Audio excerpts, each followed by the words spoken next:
Bismillah. Assalamualaikum warahmatullahi wabarakatuh.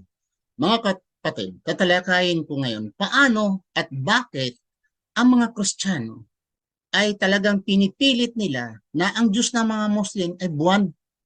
Moon God, siya raw ay moon God, ay buwan daw, bulan or buwan. Oh, sabi naman, we do not worship moon, the creation of Allah. We worship the Creator.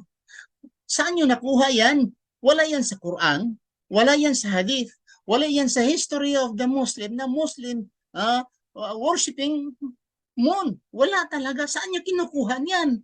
Bakit pinipilit ninyo sa amin? Si Allah, ang Diyos na lumikha sa sanlibutan. In fact, Christians and the Middle East or even Arabs, Christian Arabs in the West, calling the Creator Allah.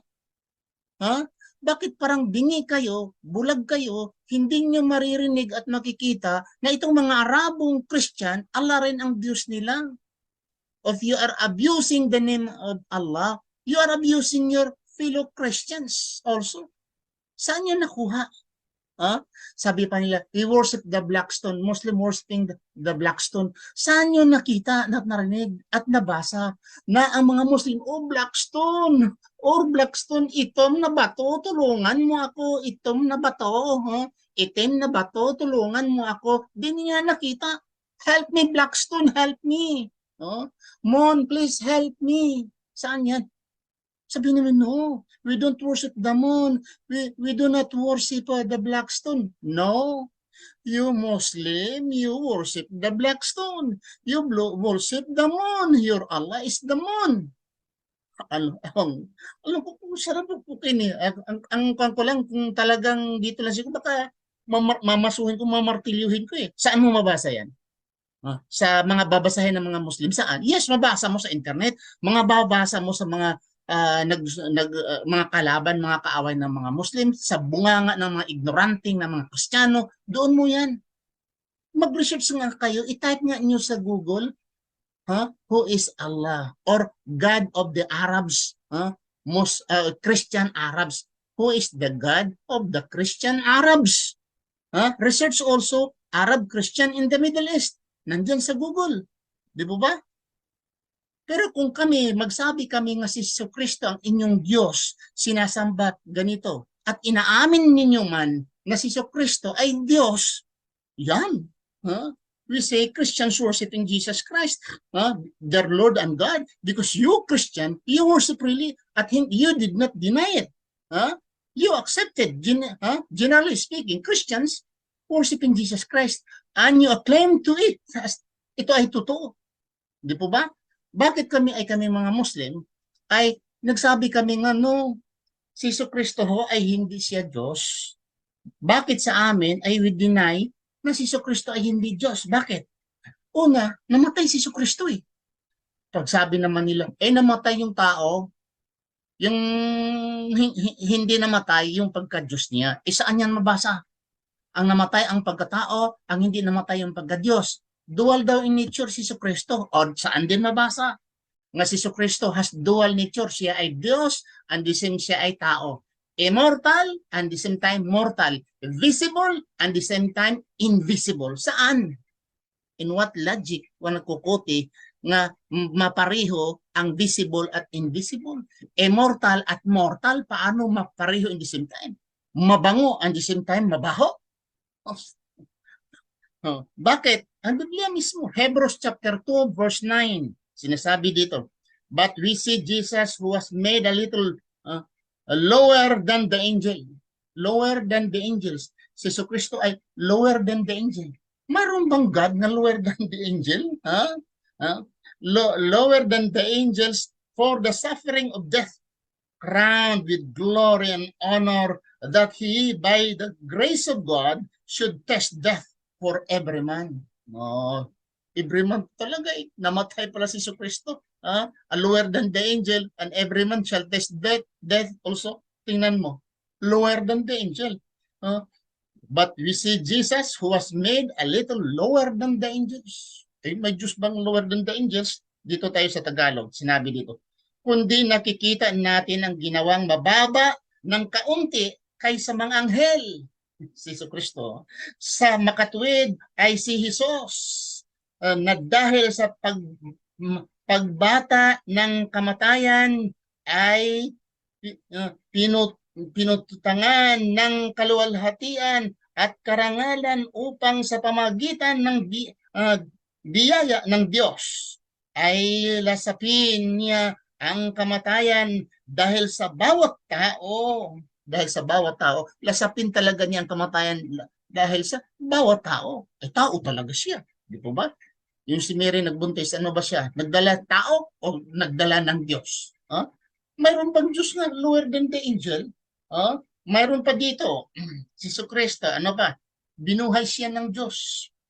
Ephesians chapter 1 verse 20, which he wrote in Christ when he raised him from the dead and he set him at his own right hand in the heavenly places. Tagalog, na kaniyang ginawa kay Kristo nang ito'y kaniyang buhayin muli. Buhayin muli sa mga patay at pinaupo sa kaniyang kanan sang kalangitan. No, si Kristo ay binuhay muli. Diyos ang nagbuhay. Kung sabihin mo ay namatay lamang ang iyang pagkatao, hindi namatay niyang pagka-Diyos, ano ba? Yung nagbuhay si Kristo? Ang binuhay si Kristo? Yung pag ibig mo sabihin na ang nagbuhay kay Kristo ay si Kristo rin na Diyos, binuhay niya ang katawan niya? Mag-isip-isip nga kayo. Galatians chapter 1 verse 1. Paul, an apostle, not of men, neither by man, but by Jesus Christ and God the Father who raised him from the dead. Okay? Si Pablo na apostol, hindi mula sa mga tao, ni sa pamamagitan man ng tao, kundi sa pamagitan ni Jesucristo at ang Diyos Ama na siyang sa kanya'y muling bumuhay. Diyos Ama pala, hindi pala ang anak ang bumuhay. Imagine, Diyos na Ama binuhay si Jesucristo nga kanyang anak. Ay, namatay. Tao. Mamatay ba ang Diyos? Tanong, mamatay po ba ang Diyos? Acts 13 verse 30. 13:30 sa Acts, mga gawa. But God raised him from the dead. Ang Diyos na binuhay siya sa mga patay. Datapwat siya binuhay na magmuli ng Diyos sa mga patay. Acts, mga gawa, chapter 10, verse 40. Him God raised up the third day and showed him openly. Siya ay muling binuhay ng Diyos ng ikatlong araw at siya ay itinalagang mahayag. Mga kapatid, si Jesucristo ay binuhay ng Diyos. Lower than the angel. Mayroon pa dito, dagdag pa. Colossians chapter 1, verse 15. Who is the image of the invisible God, the firstborn of every creature. The firstborn, si Jesucristo, of every creature. Creature pala si Jesucristo na siyang larawan, Tagalog, na siyang larawan ng Diyos na di nakikita, ang panganay ng lahat ng mga nilalang. Si Jesucristo pala ay nilalang. May Diyos bang lalangin? Mga kapatid, isip-isip kayo, ang Diyos niyo ay nilalang. Biblia mismo, we say you worship Jesus Christ as God, and this is wrong because according to the Bible. Pero mga kapatid, pag sabi ninyo, we worship the moon as our Allah, where is your Jesus? From the Muslim? I challenge. If there is one verse from the Quran, verse in the Quran, that Allah is the moon is Allah, if there is one verse saying that the moon is Allah, and ano pa, sabi niya, the black stone is our Allah, I will give you 10,000 pesos. GCash. GCash ko na. I swear to Allah, kayong nagsasabi nga ang Diyos namin ang black stone, Diyos namin ang buwan.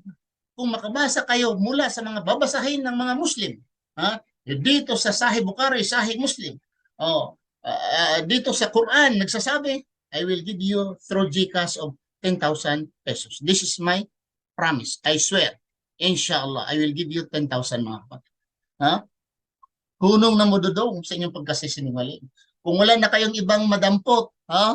Gumagawa na lang kayo ng bato, gumagawa kayo ng akala nyo bato, ibabato nyo sa amin, mga kapatid, parang bula lang yan dahil walang ipik sa amin. Hindi kami nagtuturo kailanman ng buwan ay aming Diyos at ang Blackstone ay aming Diyos. Pero kayo, nagtuturo kayo ng inyong Diyos na si Kristo, siya ay binuhay ng Diyos, siya ay lower than the angel, he is a creator according to Colossians chapter 1 verse 15 sa inyong Biblia mismo. And my Diyos, creator. God is a created being. Jesus Christ was a creator. Ang panganay ng lahat ng mga nilalang. Nilalang pala si Kristo. Maraming salamat sa inyong panonood. Ito po ang inyong lingkod, Ibrahim Puncardas. Rumas ako magsabi, Subhanakallah, Allahumma bihamdika, asyhadu an la ilaha anta astaghfiruka wa atubu ilaik. Assalamualaikum warahmatullahi wabarakatuh.